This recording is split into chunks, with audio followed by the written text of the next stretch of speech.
Baik, bismillahirrahmanirrahim. Assalamualaikum warahmatullahi wabarakatuh. Selamat pagi, salam sejahtera untuk kita semua. Pada kesempatan kali ini kita akan belajar masih dengan pembelajaran PKN.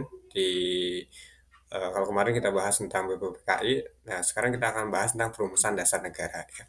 Nah, ini akan lebih panjang ya, karena merumuskan dasar negara itu ada Pancasila pada dasarnya kan gitu. Nah, di mana kita akan bahas tentang perumusan dasar negara. Namun untuk itu kita harus tahu dulu apa sih dasar negara itu ya. Dasar negara yang merupakan fondasi berdirinya suatu negara ya.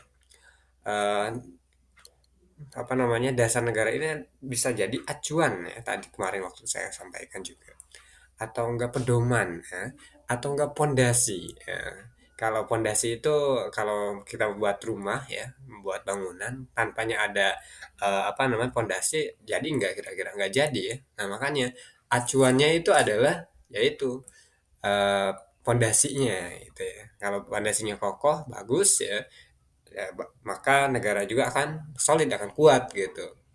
Oleh karena itu dasar negara sebagai pondasi harus disusun sekuat mungkin sebelum suatu negara itu berdiri. Ya kita susun dulu aturan-aturannya. Pancasila itu kalau kita rincikan ya, kita paparkan, itu nggak bisa sehari kita sampaikan di sini. Saking banyak, saking rumitnya gitu ya, sampai satu poin aja itu banyak sekali ya, apa namanya, isi dari Pancasila itu sendiri gitu ya. Nanti kita akan bahas.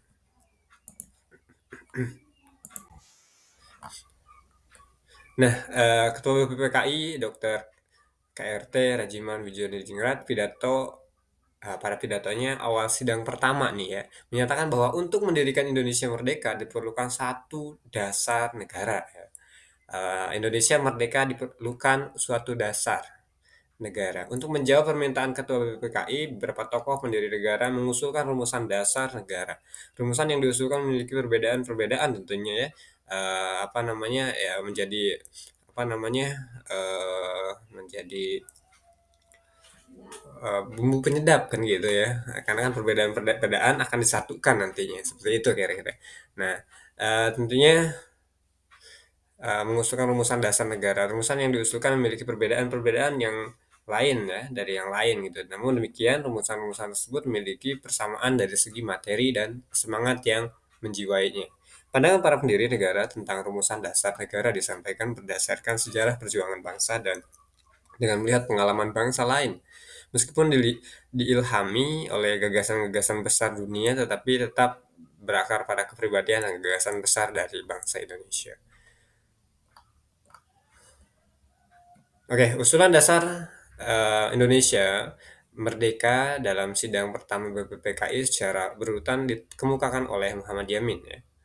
Mengenai dasar apa namanya, negara nih, oleh Muhammad Yamin, Supomo dan Insinyur Soekarno pada sidang BPPKI tanggal 29 Mei tahun 1945. Muhammad Yamin saat mengusulkan rancangan dasar negara Indonesia mengatakan bahwa rakyat Indonesia ini mesti mendapatkan dasar negara yang berasal dari para peradaban kebangsaan Indonesia, orang orang timur pulang kepada kebudayaan timur ya.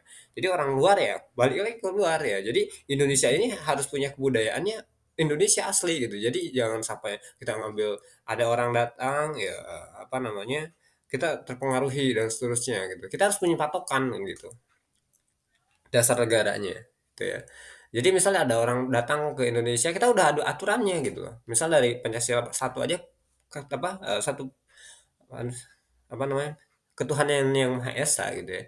Nah, di mana ketuhanan yang Maha Esa itu manusia yang ada di Indonesia atau warga di Indonesia harus memiliki agama kan gitu, harus memiliki Tuhan gitu. Bisa nggak orang luar tanpa apa namanya, tanpa punya agama datang ke Indonesia gitu ya.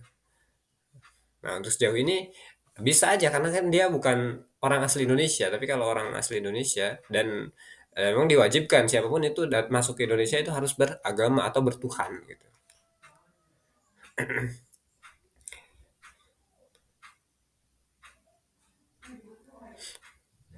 Kita tidak berniat lalu akan meniru suatu susunan tata negara negara haram, ya kata dia gitu ya. Kita bangsa Indonesia masuk yang beradab dan kebudayaan kita beribu-ribu tahun umurnya. Nah, jadi kita buat sekali ini kebudayaan kita tetap harus itu, peradaban kita harus tetap kuat, ada apa namanya, ada pedomannya, ada dasarnya gitu ya. Nah, Muhammad Yamin mengusulkan secara lisan 5 dasar bagi negara Indonesia merdeka, yaitu peri kemanusiaan. Jadi negara Indonesia itu harus berperi kebangsaan ya. Jadi ada apa namanya nasionalisme di sana gitu ya. Terus lagi kemanusiaan, ya harus ada peri kemanusiaannya ya. Jadi orang-orang Indonesia ini harus memiliki peri kemanusiaan. Indonesia ini harus ada peri kemanusiaannya gitu ya. Terhadap sesama. Nah itu dia. Jadi ini Pancasila nih ini masih dalam proses perumusan ya teman-teman. Peri kehutanan ya, sorry ketuhanan ya, ini seperti pas apa, Pancasila pertama, cuman bentuknya masih, apa, belum sempurna kan gitu. Peri kerakyatan gitu ya, ya kesejahteraan sosial. Nah ini, Indonesia itu harus memiliki kebangsaan, peri kebangsaan ya, rasa nasionalismenya, terus peri kemanusiaan terhadap sesama gitu ya, terhadap, teman, keluarga, perbedaan terhadap, agama, ras, dan seterusnya kan beda. Indonesia ini digabungkan oleh beberapa ras, beberapa suku, beberapa perbedaan loh pada dasarnya gitu. Peri ketuhanan kita juga harus Indonesia ini harus memiliki, peri ketuhanan. Jadi masyarakat Indonesia memiliki Tuhan gitu. Terus lagi peri kerakyatan gitu ya, di mana, peri kerakyatan ini, semua, apa negara harus memiliki, eee, apa namanya, peri kerakyatan. Jadi, apa namanya, eee rasa aman gitu ya, terhadap sesama, kerakyatan ya, gitu. Baik kepada masyarakat lah gitu pada dasarnya. Kesejahteraan sosial ya, Indonesia ini harus mensejahterakan sosial orang-orang Indonesia kan gitu. Nah, setelah selesai pidato, Muhammad Yamin menyampaikan konsep mengenai dasar negara Indonesia merdeka secara tertulis kepada ketua sidang. Konsep yang disampaikan berbeda-beda ya, tentunya dengan isi pidato sebelumnya. Eh, Asas dan dasar Indonesia merdeka secara tertulis menurut Muhammad Yamin adalah sebagai berikut. Ya, pertama, ketuhanan yang Maha Esa. Nah, ini udah agak sempurna ya. Ketuhanan yang Maha Esa. Jadi semua apa namanya Indonesia ini harus memiliki Tuhan. Ya. Maksudnya orang-orang Indonesia ini harus memiliki Tuhan. Ketuhanan yang Maha Esa, percaya kepada Tuhan yang Maha Esa atau pada Allah, pada apa namanya Tuhan-Tuhan sesuai dengan agama masing-masing kan gitu. Kebangsaan Persatuan Indonesia, nah kebangsaan Persatuan Indonesia dan negara Indonesia juga harus apa namanya mempersatu gitu ya, mempersatu antara perbedaan-perbedaan yang ada di Indonesia. Rasa kemanusiaan yang adil dan beradab. Nah, kita juga misal ketika kita jadi pemimpin atau enggak kita jadi apa namanya jadi masyarakat biasa kita harus memiliki rasa kemanusiaan yang adil, kita harus adil terhadap sesama, terhadap keluarga, terhadap teman, terhadap orang lain dan seterusnya, dan beradab-adab, sopan santun dan seterusnya ketika ada ya ketika kita berbincang atau berbicara, nah itu yang jadi patokan kita harus beradab. Kerakyatan yang dipimpin oleh hikmat, kebijaksanaan dalam permusyawaratan perwakilan, kita harus ada apa namanya titik temu dalam segala sesuatu yang ada di Indonesia itu harus ada dimusyawarahkan. Jadi di apa namanya dimusyawarahkan supaya ada titik temunya gitu ya. Ya, biasanya yang jadi pemimpin itu apalagi kerakyatan yang dipimpin harus rakyat yang dipimpin harus apa namanya berdasarkan musyawarah kan adanya pemilihan umum dan itu hasil dari musyawarah tuh musyawarah bersama pemilihan umum. Kalau ada hal-hal lain gitu ya misal di pengadilan negeri atau apa namanya ada masalah di apa ada masalah terjerat hukum nah itu dia ada yang ada pemusyawaratan di situ ada apa namanya organisasi atau bidang-bidang yang mengurusi gitu. Keadilan sosial bagi seluruh rakyat Indonesia. Nah, keadilan sosial bagi seluruh rakyat Indonesia. Nah, di Indonesia ini harus beradil, semuanya harus adil ya. Sosialnya gitu ya. Apa namanya ya kalau sekarang-sekarang ini udah adil nggak sih pemerintah terhadap masyarakat gitu ya. Karena memang sekarang ini banyak sekali program-program sosial untuk masyarakat ya apalagi yang nggak punya gitu ya. Di mana pemerintah itu memberikan bantuannya ya untuk anak sekolah KIP Kartu Indonesia Pintar gitu ya, untuk, keluarga PKH, apa, PKH itu, keluarga harapan-harapan seperti itu, terus lagi ada kuliah kuliah apa, kuliah kartu kuliah juga KIPK ya kalau nggak salah, Kartu Indonesia Pintar Kuliah. Nah itu, menjamin semua masyarakat Indonesia ini, memiliki apa namanya, eee, memiliki pendidikan kalau dari ranah pendidikan. Keadilan, kan kita harus adil terhadap sesama. Keadilan sosial, apalagi keadilan sosial ya, sosial terhadap sama gitu ya, terhadap, eee, apa, dari pemerintah kepada masyarakat gitu ya. Itu lebih adilnya tepatnya ini adalah pemimpin ya, pemimpin yang bijak, keadilan sosial bagi seluruh rakyat Indonesia. Oke, pada dasarnya selanjutnya pada tanggal 31 Mei 1945, Supomo menyampaikan pidato tentang dasar negara. Menurut Supomo, dasar negara Indonesia merdeka adalah sebagai berikut. Pertama ada yang persatuan. Nah, iya, persatuan Indonesia kan ada situ. Di nomor 2 di Muhammad Yamin ya, persatuan Indonesia. Kekeluargaan. Nah, ini ya, kekeluargaan ini masuk ke mana ya? Ya, kekeluargaan ini masuk ke kerakyatan ya, kerakyatan yang dipimpin oleh hikmat atau apa ya, bisa deh ini apa namanya, tapi agak sulit juga ya kalau masuk ke kekeluargaan. Tapi artinya mungkin kekeluargaan terhadap sesama gitu ya. Misalnya tidak membeda-bedakan gitu ya. Nah, ini bisa masuk juga persatuan Indonesia, apa, kebangsaan, apa namanya, keadilan dan beradab ini bisa kekeluargaan masuknya. Jadi kan gini, apa namanya tuh, kekeluargaan yang dimaksud oleh, Supomo itu mungkin seperti ini, kekeluargaan itu kita, dengan siapapun kita harus memiliki budaya kekeluargaan, gitu ya. Jangan budaya-budaya acuh yang nggak jelas kan gitu. Misal ada orang sakit ditengok gitu ya, kita kita ada yang butuh pertolongan ditolongin, kan itu saling bergotong royong. Kan Indonesia ini disatukan oleh beberapa kerajaan gitu ya. Terus lagi Indonesia ini disatukan oleh beberapa ras, agama, budaya, dan seterusnya. Bahkan bahasa juga. Nah, keseimbangan lahir dan batin. Keseimbangan lahir dan batin ini lebih ke kebijakan ya. Musyawarah ya, musyawarah juga ada yang di poin keempat ya. Keadilan rakyat ya, keadilan sosial ini di poin kelima. Hampir sama ya, cuman Supomo juga menekankan bahwa negara Indonesia merdeka bukanlah negara yang mempersatukan dirinya dengan golongan-golongan besar, artinya dengan negara-negara luar atau yang dibantu oleh siapa, nggak ada gitu ya. Terbesar apa, satukan dirinya dengan golongan-golongan terbesar dalam masyarakat dan tidak mempersatukan dirinya dengan golongan yang paling kuat, golongan politik atau ekonomi yang paling kuat ya. Akan tetapi mengatasi segala golongan dan segala paham perorangan, mempersatukan diri dengan segala lapisan rakyat. Artinya dari rakyat nih. Indonesia ini disatukan oleh rakyat gitu ya. Insinyur Soekarno pada tanggal 1 Juni 1945 menyampaikan pidato tentang dasar negara. Indonesia merdeka, usulnya berbentuk filosofi Grand Slang atau Weltanschauung filosofi Grand Slang atau Weltanschauung adalah fundamental filsafat pikiran jiwa hasrat yang sedalam-dalamnya untuk apa namanya di atasnya didirikan Indonesia merdeka yang kekal dan abadi.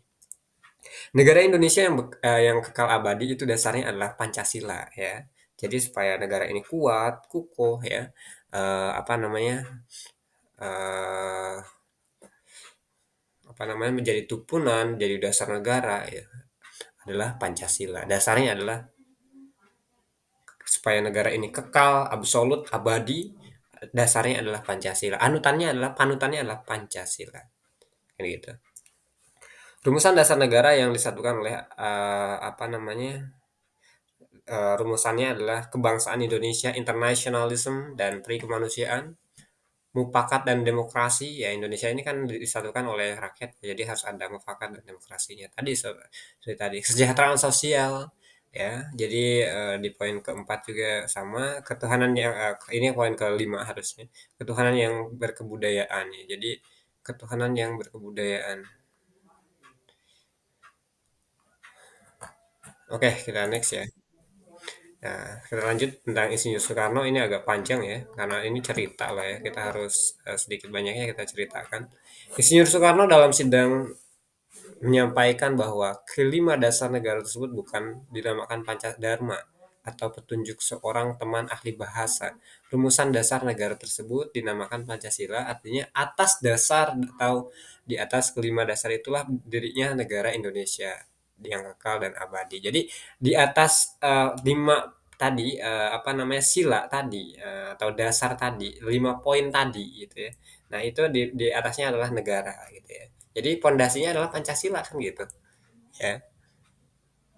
Jadi rumusan-rumusan negara, dasar negara tersebut dinamakan Pancasila ya tadi ya.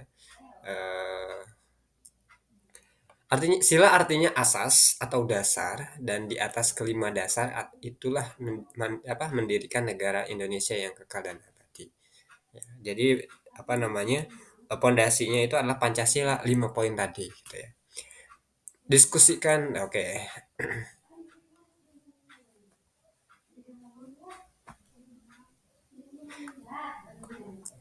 Kita nggak usah diskusi. Pada akhir masa persidangan pertama, Ketua BPPKI membentuk panitia kecil yang bertugas untuk mengumpulkan usulan para anggota ya. Jadi apa namanya, BPPKI ya membuat panitia kecil, panitia 9 ya, PPKI ya. Panitia Persiapan Kemerdekaan Indonesia itu ya, yang bertugas untuk mengumpulkan usulan para anggota. Tugasnya adalah mengumpulkan usulan-usulannya nih, usulan-usulan ide-idenya, gagasan-gagasannya gitu ya. Usulan-usulan para anggota yang akan dibahas pada masa sidang berikutnya ya. Tujuannya adalah untuk apa namanya, mengusulkan usulan para anggota yang akan dibahas pada masa sidang berikutnya. Itulah apa namanya, fungsi dari PPKI, tugas dari PPKI awalnya gitu. Panitia kecil beranggotakan 8 orang di bawah pimpinan Insinyur Soekarno ya, jadi ada 9 orang totalnya.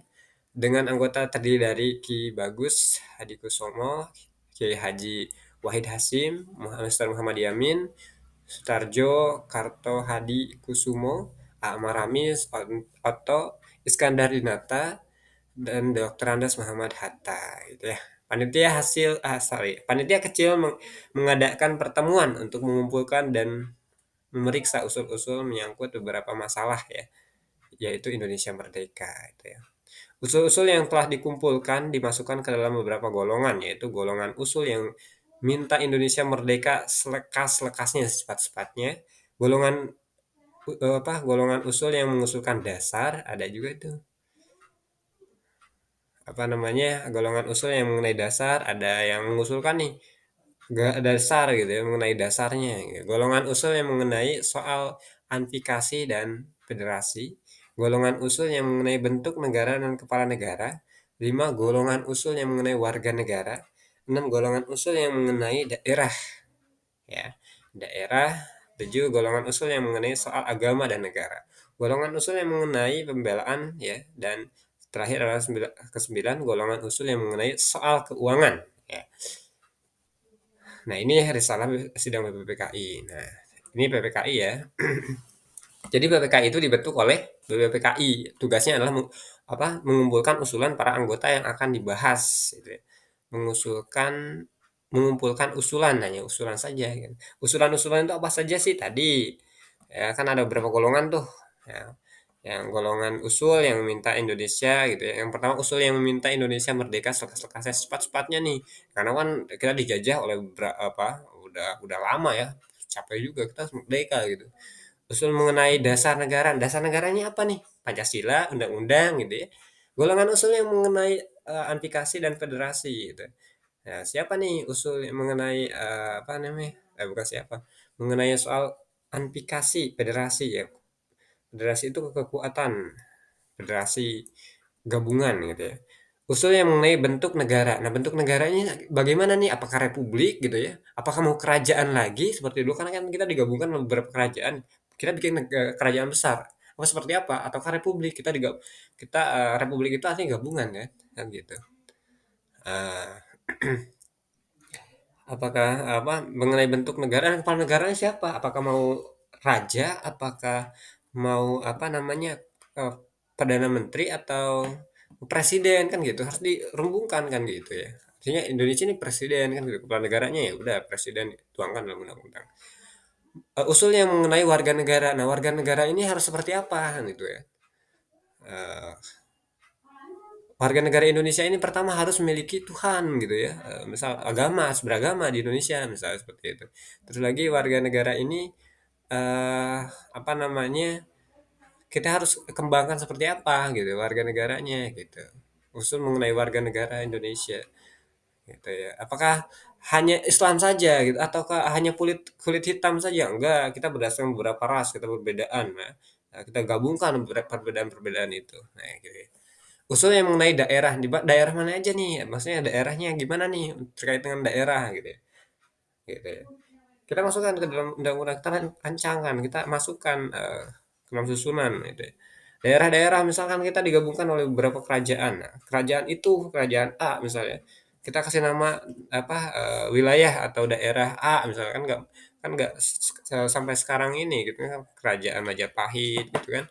Mungkin sekarang namanya apa gitu ya wilayahnya gitu kan. Nanti cari-cari di internet terus sambil berjalan kita sambil bahas aja.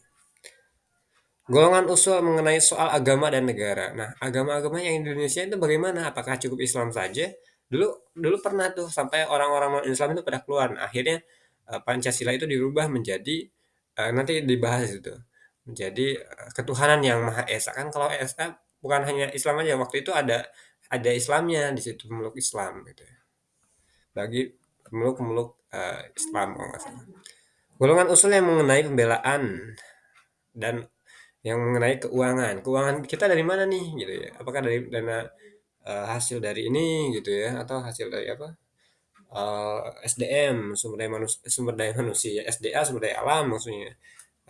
Ada apa namanya laut gitu ya, tambang, minyak dan seterusnya kan gitu. Soal keuangan juga di ini jadi kabinet nih kayaknya nih. Dari beberapa kementerian jadinya gitu ya. Sesudah sidang Chung Sain ya, Chung Sain itu apa? Chung Sain itu sekarang ini jadi di apa? Di eh, apa namanya? Gedung Pancasila gitu ya. Panitia kecil mengadakan rapat dan 38 ya, 38 anggota BPKI di kantor besar Jawa Hukai ya. Pertemuan tersebut membentuk lagi satu panitia kecil yang terdiri atas anggota-anggota sebagai berikut. Yang pertama Insinyur Soekarno sebagai ketua, Muhammad Hatta, Muhammad Yamin, Ahmad Rimis, Mr. Ahmad Subarjo, apalagi Kiai Haji Wahid Hashim, Kiai Haji Kahar, Muzakir, Haji Agus Salim, dan Rabi Kusno Cukurso ya. Golongan Islam dia panitia kecil yang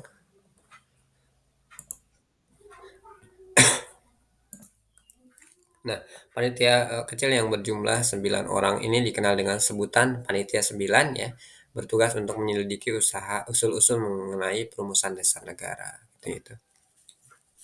Nah, ini fotonya ya, Panitia 9 itu.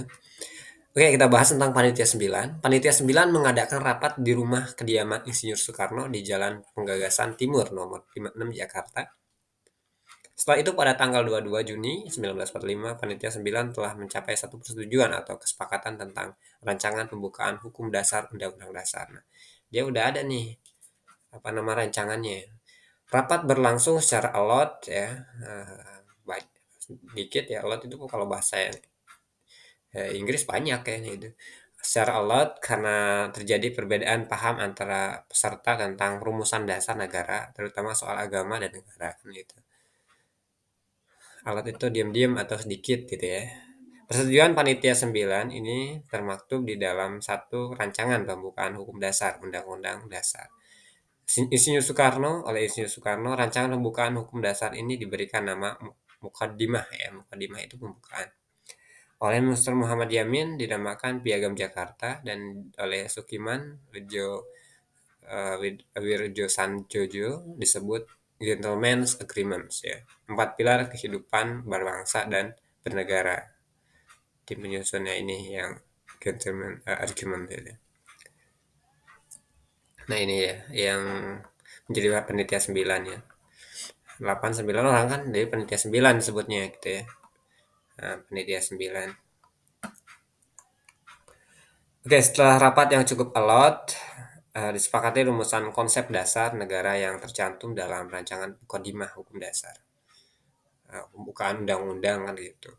Naskah ini memiliki banyak persamaan dengan pembukaan Undang-Undang 1945. Adapun bunyi lengkap naskah Mukadimah Hukum Dasar adalah seperti di sini bahwa sesungguhnya kemerdekaan itu ialah hak segala bangsa. Nah ini karena kan kita ini dijajah, kita harus mengumumkan sebagai pembukaan negara kita bahwa sesungguhnya kemerdekaan itu adalah hak segala bangsa dan oleh sebab itu maka penjajahan di atas dunia harus dihapuskan karena tidak sesuai dengan peri manusia dan peri keadilan. Dan perjuangan penggerakan kemerdekaan Indonesia telah sampailah kepada saat yang berbahagia dengan selamat sentosa mengantarkan rakyat Indonesia ke depan pintu gerbang negara Indonesia yang merdeka, bersatu, berdaulat, adil, dan makmur. Atas berkat rahmat Allah yang Maha Kuasa dan dengan didorongkan oleh keinginan yang luhur supaya kehidupan kebangsaan yang bebas, maka rakyat Indonesia menyatakan dengan ini kemerdekaannya. Kemudian daripada itu, untuk membentuk suatu pemerintahan negara Indonesia yang merdeka dan melindungi segenap bangsa Indonesia dan seluruh tumpah darah Indonesia dan untuk memajukan kesejahteraan umum, mencerdaskan kehidupan bangsa dan ikut melaksanakan ketertiban dunia yang berdasarkan kemerdekaan, perdamaian adil, dan keadilan sosial, maka disusunlah kemerdekaan bangsa Indonesia dalam suatu susunan negara Republik Indonesia yang berkedaulatan rakyat. Ya, jadi rakyat ini dengan berdasarkan kepada ketuhanan dan kewajiban menjalankan syariat Islam bagi pemeluk-pemeluknya menurut dasar kemanusiaan yang adil dan beradab. Nah, ini ada apa syar'inya ya, apa ada Islamnya di sini. Persatuan Indonesia dan kerakyatan yang dipimpin oleh hikmat, kebijaksanaan dalam permusyawaratan perwakilan, serta dengan mewujudkan satu keadilan sosial bagi seluruh rakyat Indonesia. Cek, oke. Nah,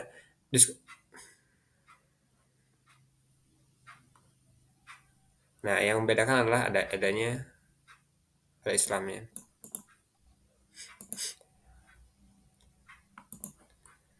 Nah, di sini naskah mukadimah yang ditandatangani oleh 9 orang anggota panitia 9 dikenal dengan nama program Piagam Jakarta ya atau Jakarta Charter yang ini tuh ya, oleh panitia 9 ditandatangani atau dikenal dengan nama Piagam Jakarta atau Jakarta Charter ya.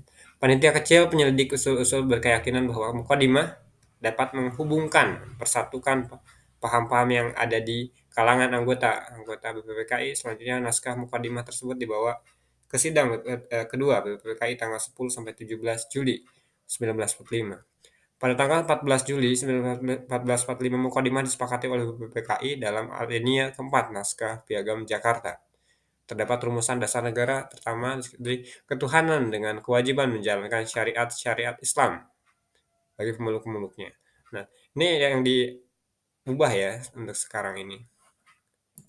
Nah, tentang poin yang pertama ini, istilah pertama ini ketika waktu dulu, itu banyak tuh orang-orang yang non-Islam awalnya mau keluar bondong-bondong gitu ya, kita juga pikir, "Wah ini kan ya salah ini," akhirnya jadi ketuhanan yang Maha Esa ya. Kemanusiaan yang adil dan beradab udah oke. Persatuan Indonesia, kerakyatan yang dipimpin oleh hikmah, kebijaksanaan dalam permusyawaratan perwakilan, keadilan sosial bagi seluruh rakyat Indonesia. Oke, ini udah oke. Nah, tentunya rumusan dasar negara tercantum dalam naskah Piagam Jakarta yang tadi atau Film Charter yang dibuat yang ditandatangani PPKI, PPKI sorry. Dalam sidang PPKI tanggal 18 Agustus 1945 mengalami perubahan rumusan dasar negara yang diubah adalah sila pertama yang berbunyi ketuhanan dengan kewajiban menjalankan syariat-syariat Islam atau syariat Islam bagi pemeluk-pemeluknya diubah menjadi ketuhanan yang Maha Esa. Nah, ini diubah pada tanggal 18 Agustus tahun 1940 18 Agustus tahun 1945 berarti setelah kemerdekaan Indonesia. Nah, setelah kemerdekaan, wah ini banyak orang yang mau keluar ya, kita ganti deh, kita ubah gitu ya. Gitu. Yang apa namanya? Pasal pertama diubah menjadi ketuhanan yang Maha Esa gitu ya. Dari ketuhanan dengan kewajiban menjalankan syariat Islam bagi pemeluk-pemeluknya. Oke ya. Latar belakang perubahan sila pertama menurut Muhammad Hatta bermula dari datangnya utusan Opsir Kaingun ya, Angkatan Laut Jepang. Mereka memberitahukan bahwa wakil-wakil Protestan dan Katolik dari wilayah yang dikuasai oleh Angkatan Laut Jepang merasa keberatan dengan bagian kalimat rumusan dasar negara dalam naskah Piagam Jakarta. Kalimat yang dimaksud adalah ketuhanan dengan kewajiban menjalankan syariat Islam bagi pemeluk. Karena mereka itu Protestan ya, dan Katolik gitu ya. Nah, siapa yang ini apa namanya yang memberitahukan bahwa wakil-wakil ini adalah dari Kaigun ya atau Angkatan Laut Jepang. Kata dia memberitahukan bahwa wakil-wakil Protestan dan Katolik di wilayah yang dikuasai oleh Angkatan Laut Jepang merasa keberatan dengan kalimat itu. Gitu. jadilah ketuhanan yang Maha Esa. Oke ya, itu ceritanya. Kalau PKN itu begini, teman-teman bercerita gitu ya. Tentunya terhadap keberatan tersebut, sebelum sidang PPKI dimulai, Muhammad Hatta mengajak Ki Agus Hadikusumo, Kiai Haji Wahid Hasyim, Kasman Sigodimenjo, dan Mister Teuku Muhammad Hasan mengadakan satu rapat pendahuluan supaya tidak terpecah sebagai bangsa ya. Karena kan tadi apa namanya ada Islamnya doang gitu ya. Tokoh pendiri bangsa yang bermusyawarah telah bermufakat untuk menghilangkan bagian kalimat tersebut dan menggantikan dengan rumusan ketuhanan yang Maha Esa. Gitu ya. Sekarang coba kita diskusikan cuma kira nggak usah lah.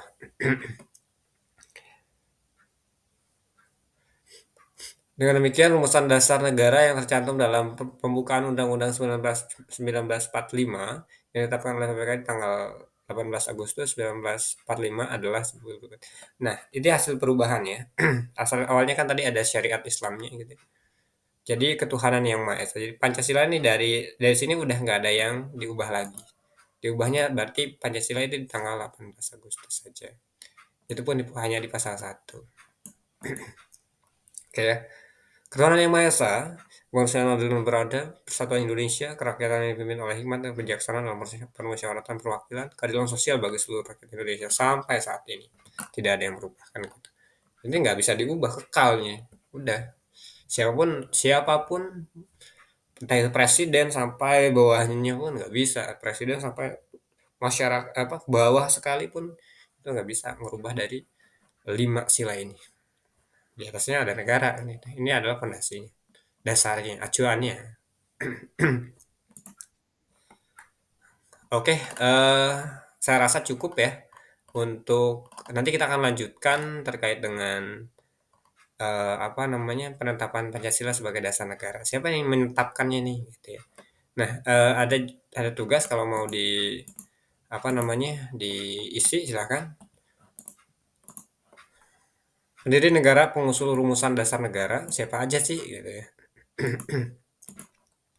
Terus lagi anggota panitia 9 atau panitia kecil itu siapa aja? Ini anggotanya ya, bukan bukan ketua. Anggota panitia 9 siapa? Panitia kecil dan 9 beda ya.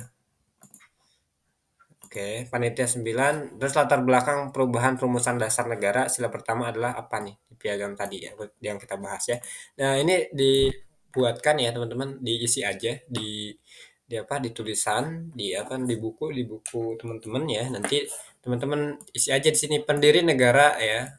Pengusul rumusan dasar negara itu siapa aja kan banyak tuh gitu ya. Ada berapa tuh orang tuh gitu ya. Anggota panitia kecil siapa aja, anggota panitia 9 siapa aja. Panitia 9 siapa aja nih gitu ya. Terus latar belakang perubahan tadi yang dari syar'i itu syariat Islam itu menjadi ketuhanan yang Maha Esa itu ya, yang poin 1 Pancasila di pasal pertama itu latar belakangnya apa? Kenapa gitu ya? Pertanyaannya kenapa kok dirubah gitu. Tadi ya ada apa namanya angkatan bersenjata Jepang gitu, angkatan laut Jepang gitu ya. Nah, ini disebutkan lebih lanjut lagi ya. Oke, itu aja. Nanti kita akan lanjutkan. Demikian, terima kasih. Tetap semangat teman-teman dan mari upgrade diri kita. Terima kasih.